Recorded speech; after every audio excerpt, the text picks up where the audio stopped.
Yun, laki ng hangin. Ayan. So, kasalukuyan may bagyo. Mag-harvest tayo ng talong natin. Laki. Lalo sa umaga. Hirap kuha ng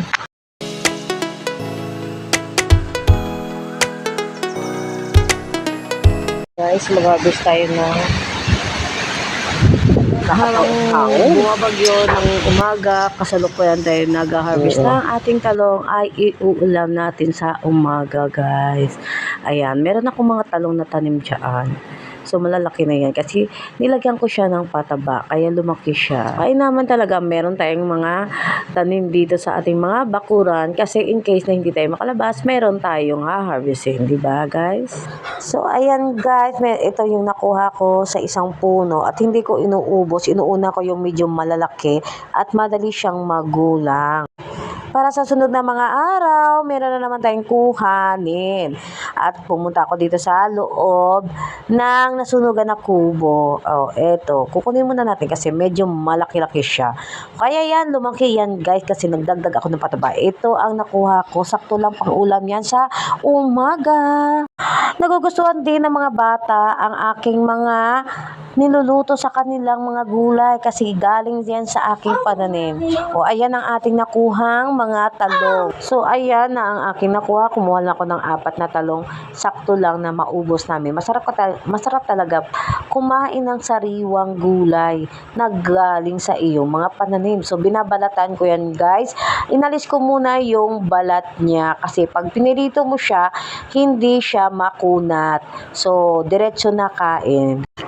Kasi na-experience ko yan guys, nang naprito ko siya, nilagyan ko siya ng breeding mix, ay makunat ang kanyang balat. So, inaalis ng mga bata.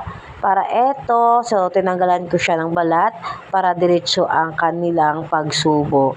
Ayan, hiniwa-hiwa ko muna ng kalahati. So, ayan. So, original pa yan ang aking sangkalan guys. So, disclaimer lamang po. So, eto, nahiwa ko siya. Unahin muna natin hiwa, okay? So, ayan. So, pagkatapos niya, nagbago ang aking isip.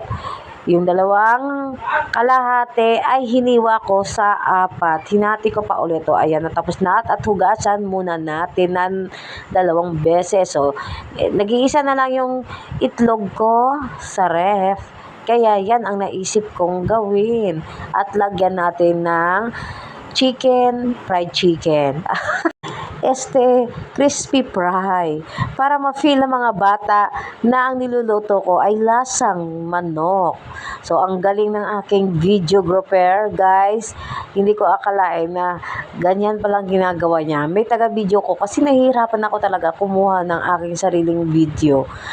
Mahirap mag-video ng sarili mo habang may ginagawa ka guys. So, totoo talaga yan. Nauutal na ako sa aking mga voice over dito. So, ayan, nakikitang ko ang result ng aking video. Maganda naman ang pagkakuha. So, habang piniprito natin ang ating talong, nakaabang naman ang aking pusa. Ayan guys, alam nyo ang mga anak ko kahit simpleng luto yan, really appreciated nila ang aking mga luto para sa kanila at siguradong malinis at masustansya ang aking niluluto sa aking mga anak kaya hindi sila sakitin guys. So wala akong cornstarch yan guys, so kailangan natin pag ganito gagawin natin, lagyan natin ng cornstarch para medyo mag-crispy ang ating talong. So eto, ready na ang aking tagakain.